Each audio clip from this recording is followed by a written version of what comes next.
கணவன் முன்னாடியே வந்து பாத்தீங்கன்னா அவரோட மனைவி மேல போயிட்டு இப்படி கையை போட்டு செல்லம் இவ்வளவு நாள் நீ வந்து பாத்தீங்கன்னா வீட்டுக்காரோட இருந்துட்ட, ஒரு நாள் என் கூட இருந்தா இது காமெடியா? நீங்க நான் தான் அவரை வந்து வேலையை விட்டு தூக்கிட்டேன் அப்படின்னு நினைச்சிருக்காரு. நேத்து நடந்ததுல வந்து என்ன அப்படின்னு பார்த்தோன்னா, இவர்கள் வந்து பார்த்தோன்னா இது மாதிரியான விஷயம் பண்றான் அப்படின்ன உடனே சில பேர் வந்து கேள்வி கேட்டாங்க. அதனால வந்து பார்த்தோன்னா புகழுக்கு போறாம வினோத் வந்து நான் ஒரு நாளைக்கு 18 மணி நேரம் நிப்பேன்.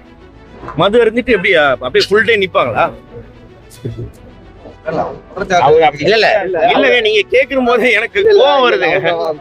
இல்ல நான் ஒரு விஷயம் சொன்னேன்ல, அந்த வீடியோ கூட என்கிட்ட இருக்கு.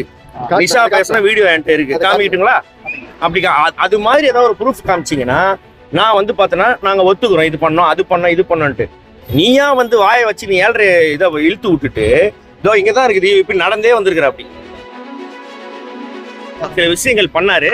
அதுக்கு வந்து பார்த்தீங்கன்னா சேனல் வந்து என்ன பண்ணாங்கன்னா, தம்பி நீ வெளில போயிடு அப்படின்னு சொல்லிட்டாங்க. ஏற்கனவே அவர் வந்து அண்டாகாசன் ஷோக்கு வந்தாரு.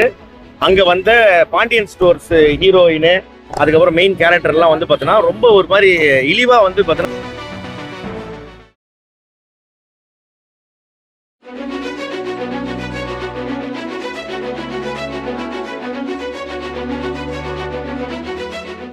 ஆனா என்ன நடந்தது அப்படின்னா, இப்போ வந்து நீங்க உங்க ஃபேமிலியோட இருக்கிறீங்க, வெளியில எங்கேயோ போறீங்க, மனைவியோட இருக்கிறீங்கன்னு வைங்களேன். அந்த சமயத்துல உங்கள் கூட இருக்கிறவங்களை பத்தியோ இல்ல கூட வந்த பெண்கள் பத்தியோ யாராவது வந்து தவறாகவோ இல்ல வந்து ஒரு கேலி கிண்டலாகவோ இல்ல ஆபாசமாகவோ பேசினா நீங்க என்ன பண்ணுவீங்க? கேள்வி கேட்பீங்க, ஏன்டா அது மாதிரி பண்ற அப்படின்ட்டு. அது மாதிரி அவர் வந்து ஒரு சில விஷயங்கள் பண்ணாரு. அதுக்கு வந்து பாத்தீங்கன்னா சேனல் வந்து என்ன பண்ணாங்கன்னா, தம்பி நீ வெளில போயிடு அப்படின்னு சொல்லிட்டாங்க. ஏற்கனவே அவர் வந்து அண்டாகாசன் ஷோக்கு வந்தாரு.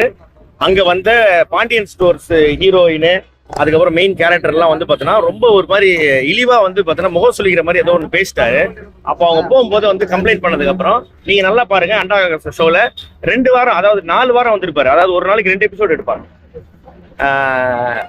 2 நாள் வந்தாரு. அடுத்த வாரத்துல இருந்து அவர் வரல. அப்பல இருந்து அவர் என்ன நினைச்சிருக்கிறாருன்னா, நான் தான் அவரை வந்து வேலையை விட்டு தூக்கிட்டேன் அப்படின்னு நினைச்சிருக்காரு. நேத்து நடந்ததுல வந்து என்ன அப்படின்னு பார்த்தோன்னா, இவர்கள் வந்து பார்த்தோன்னா இது மாதிரியான விஷயம் பண்றான் அப்படின்ன உடனே சில பேர் வந்து கேள்வி கேட்டாங்க. அதனால வந்து பார்த்தோன்னா புகழுக்கு போறாம வினோத் வந்து ஏற்கனவே வந்து பார்த்தோன்னா எனக்கு என் மேல ஏற்கனவே அவருக்கு வந்து போறாம வந்து இது அப்படின்ற ஒரு விஷயத்த வந்து அலிகேஷன் வந்து அவர் வைக்கிறாரு. இது வந்து பார்த்தோன்னா அவருக்கு ஒரு 6 மாசத்துக்கு 3 மாசத்துக்கு ஒரு தடவை வந்து ஏதாவது ஒரு கண்டென்ட் ஒன்று பண்ணணும். அது அவருக்கு ஃப்ரீயா கிடைக்கணும். இப்போ தமிழ் புத்தாண்டு அன்னைக்கு போலீஸ் ஸ்டேஷன் வாசல்ல வந்து நான் நிக்கணும் அப்படின்ட்டு எனக்கு இருக்கு. ஏன்னா இது மாதிரி கர்மம் பிடிச்சவனுங்கெல்லாம் வந்து பார்த்தோன்னா நம்ம வந்து என்கரேஜ் பண்றோம் அப்படின்றது வந்து பார்த்தோன்னா எனக்கு தோணுது. மற்றவங்களுக்கு தோணுனா எனக்கு வந்து சந்தோஷமா இருக்கும்னு நினைக்கிறேன். அவ்வளவுதான் சார். இல்ல சார், நீங்க வந்து மது அருந்திட்டு அவர் தாக்குனதா சொல்லி குற்றச்சாட்டு வைக்கிறாரு. அதுக்கு என்ன? இல்ல நான் உங்களுக்கு கேட்கறேன், நீங்க எந்த சேனல்? நியூஸ் தமிழ். நீங்க மது அருந்திட்டு நீங்க வேலைக்கு போவீங்களா? உங்க தொழிலுக்கு உண்மையா இருப்பீங்கல்ல? நான் ஒரு நாளைக்கு 18 மணி நேரம் நிப்பேன். மது இருந்துட்டு எப்படி அப்படியே ஃபுல் டே நிப்பாங்களா? இல்லங்க, நீங்க கேட்கும் போது எனக்கு கோவம் வருதுங்க. இல்ல நான் ஜென்ரலா நான் சொல்றேன்.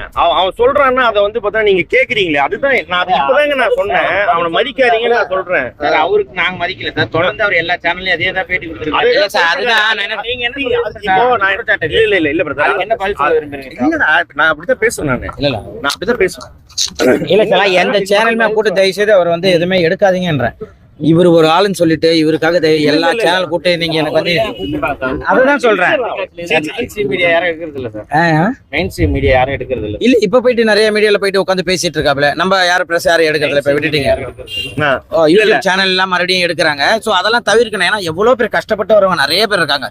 நீங்களும் நிறைய பேர் பாக்குறீங்க. எவ்வளவு பேர் கண்டென்ட் வந்து ஒரு மக்களுக்கு வந்து நல்ல விஷயமா போய் சேருது. இந்த கண்டென்ட் பண்ணா யாருக்குமே முக சொல்லி வரலன்னு சொல்லி நிறைய பேர் கண்டென்ட் பண்றாங்க. அவங்களுக்கு எல்லாம் வாய்ப்பு கொடுங்கன்றோம். நாங்க வந்து இப்போ ஒன்னும் இல்ல, ஆட்டோக்காரன் சேனல் சொல்ற ஒரு பசங்க கருவாடு கம்பெனி ஆரம்பிச்சிருக்காங்க. முந்தா நேரத்து போனேன். காலையில 6 மணி ஃபிளைட்டு பிடிச்சி போய் அந்த பசங்களை வாழ்த்திட்டு மறுபடியும் 6 மணி ஃபிளைட் பிடிச்சி வரேன். எனக்கு என்ன, நான் ஷூட் மிஷினா ஓடிட்டு வரேன். ஏன்னா நல்லா பண்றாங்க, நான் போய் விஷ் பண்ணிட்டு வரேன். எவ்வளவு பேருக்கு அந்த ராஜ்பிரின்னு சொல்லிட்டு எல்லாமே அவ்வளவு கமெண்ட்ஸ் போடுறாங்க. அந்த லுங்கி பாய் சொல்லிட்டு அவ்வளவு ஒரு கண்டென்ட் ரசிக்கிற மாதிரி இருக்கு. அதாவது ஒரு ஆடியன்ஸ் வீட்டில் உட்காந்து ஒரு பெரியவங்க குழந்தைங்க சிரிக்கிற மாதிரி இருக்கு. அவங்களுக்கு எல்லாம் வாய்ப்பு கொடுங்க.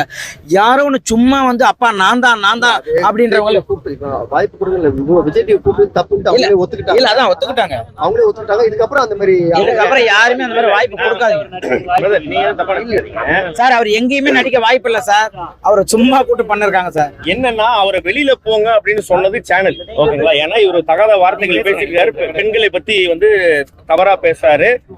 ஒரு கணவன் முன்னாடியே வந்து பாத்தீங்கன்னா அவரோட மனைவி மேல போயிட்டு இப்படி கைய போட்டு செல்லம், இவ்வளவு நாள் நீ வந்து பாத்தீங்கன்னா வீட்டுக்காரோட இருந்துட்ட, ஒரு நாள் என் கூட இருந்தா இது காமெடியா? நீங்க சொல்லுங்க. யாருக்கா இருந்தாலும் கோவம் வரும். ஏன்னா நாங்க அத்தனை வருஷம் பழகி பின்னாடி டேபிள்ல இருக்கேன். அவங்க ஹஸ்பண்ட் கிட்ட சொல்றாரு, இவ்வளவு நாள் சாரி அவங்க கிட்ட சொல்றாரு, இவ்வளவு நாள் நீ அவங்க கிட்ட இருந்துட்ட, ஒரு நாள் என் கூட இருக்கட்டுன்றாரு. இதனால வந்து பிரச்சனைகள் தான். பெண்கள் கிட்ட ஆபாசமா பேசுறது, சமுதாய ரீதியா குப்பம் சேரின்ட்டு பிரிச்சு பேசுறது, எப்ப பாரு அவர் மைண்ட்ல வந்து ஒரு கேவலமான ஒரு எண்ணம் இருக்குது, சாதி பாகுபாடு எண்ணம். உண்மையிலேயே அவன் வந்து ஓகே, நான் வந்து மதியம் 2 மணிக்கு மது போதை, ஓகே சாப்பிடலாம் மாட்டாங்க யாரும். நம்ம இங்க வந்து ஷூட்டிங் வந்தாலே குடிச்சிட்டு தான் வந்து இருப்போம். ராடு இல்ல நான் புரியல என்ன பேசுறது தெரியல. ஓகேங்க, நேத்து வந்து பாத்தீங்கன்னா ஒரு ரெப்யூட்டடான ஒரு சேனல் அவனை வந்து கூட்டி இன்டர்வியூ எடுத்திருக்கீங்க. அதுல வந்து பாத்தீங்கன்னா எங்க அம்மா பத்தி என் பொண்டாட்டி பத்தி தப்பா பேசியிருக்கான். எப்படிங்க நீங்க அதை வந்து போடுறீங்க? நீங்க முதல்ல தயவு செய்து இன்டர்வியூ எடுத்து அந்த மாதிரி என்ன விஷயம் நடந்திருக்கு அப்படி கிடையாது, என்ன விஷயம் நடந்திருக்கு தீர விசாரிச்சுட்டு போடணும். எடுத்தோன்னே ஒரு பண்ணிட்டாங்களா உடனே அப்பா வீடியோ போட்டோம்னா வியூஸ் போடணும். இல்ல அது வேலை இருந்தா கூட அதே ஒருத்தவங்களுக்கு பாதிக்கும் தெரியாதா? கூட்டு விசாரணை வண்டவாளத்துல சொல்லிட்டோம். அவங்க வந்து பாத்தீங்கன்னா அவங்க விசாரிக்க போறாங்க, மத்தவங்க எல்லாரும் விசாரிக்க போறாங்க. இப்ப நான் வேணும்னா கூட நான் ஒரு வீடியோ காமிப்பேன். நான் ஒரு விஷயம் சொன்னேன்ல, அந்த வீடியோ கூட என்கிட்ட இருக்கு. நிஷா பேசின வீடியோ என்கிட்ட இருக்கு, காமிக்கிட்டுங்களா? அப்படி அது மாதிரி ஏதாவது ஒரு ப்ரூஃப் காமிச்சிங்கன்னா நான் வந்து பார்த்தேன்னா நாங்கள் ஒத்துக்குறோம், இது பண்ணோம் அது பண்ணோம் இது பண்ணோன்ட்டு. நீயா வந்து வாயை வச்சு நீ 7 இதை இழுத்து விட்டுட்டு இதோ இங்கே தான் இருக்குது இப்படி நடந்தே வந்திருக்கிற, அப்படி நடந்தே வந்துட்டு இவரை போட்டு டார்ச்சர் பண்ணிட்டு இப்போ இது போனா இதில் வந்து பார்த்தோன்னா இருந்தது வந்து பார்த்தோன்னா 28 ஆர்டிஸ்ட் ஜட்ஜஸோட சேர்த்து 30 பேர். அவனுக்கு ஞாபகம் இருக்கு 4 பேர் தான்.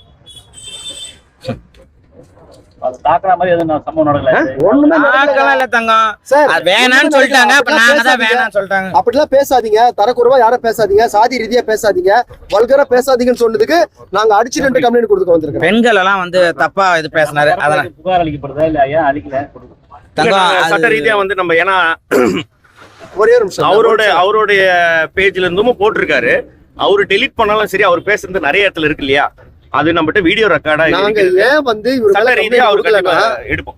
அவரு நாங்க குடுக்கணும்னு அவர் காத்துட்டு இருக்காரு. இது பெருசாகும், அவர் ஃபெமிலியர் ஆகணும் அப்படின்றதுக்காக இதெல்லாம் கண்டுக்காத விட்டுன்னு தான் நாங்க விட்டோம். இல்லைன்னா நாங்க கொடுத்து சாதி ரீதியா பேசுறாருன்னு சொல்லி பெரிய பிரச்சனை ஆகிருக்கலாம். ஏன்னா அவரை நம்மளே வளர்த்து விடுற மாதிரி ஆயிடும். அவரை பத்தி ஊருக்கே தெரியும், அப்படியே நாங்க ஸ்டாப் பண்ணிட்டோம். அவ்வளவுதான் சட்ட ரீதியா நாங்க கண்டிப்பா. ஏன்னா அவர் வீடியோ பேசுறது ரெக்கார்டா இருக்கு. அவர் எப்பங்க வளர்ந்தாரு? அவர் எப்ப வளர்ந்தாரு? அவர் வளர்ச்சி யாருக்கு பிடிக்கல? என்ன வளர்ந்துட்டாரு அவரு? எதுல வளர்ந்தாரு அவரு? எத்தனை வருஷமா ஃபீல்டுல இருக்காரு அவரு? அவரோட டேலண்ட் எல்லாம் இல்ல நீங்க கேக்குறது அவரோட வளர்ச்சி பிடிக்கல. அவரு வளர்ந்தாதானே சார் வளர்ச்சி பிடிக்கும். அப்படியா? ஆமாங்க ஐயா. யாருமே வந்து யாரோட உருவத்தையும் நம்ம இது பண்ண வேணாம். அவருக்கு அவர் அழகா இருக்கட்டும், அவங்க வீட்டுல அம்மாவுக்கு அவர் அழகு, அவங்க அப்பா அழகு இருக்கட்டும். அவர் என்னன்னா அவர் அது பேர் என்ன இன்டெலிஜென்ட் சொல்லிட்டு ஒரு விஷயம் பண்றாரு. அது ரொம்ப தப்பு. நாங்க சரி வேண்டாம் இது வேணாம், அவரா போய் கொடுத்தாரு போனாரு, அவரா போயிடுவாரு. சரி ஏன்னா நாளைக்கு மதுரை காசு இல்லை, அதனால அவர் போயிடுவாருன்னு நினைச்சோம். அவர் போற மாதிரி தெரியல. சும்மா வந்து நான் தான் நடிப்பறக்கன்னு சொல்லிட்டு தேவையில்லாத ஒரு விஷயம் சொல்லி ஃபேமஸ் ஆகுது. அது வேற இருக்கா? சரி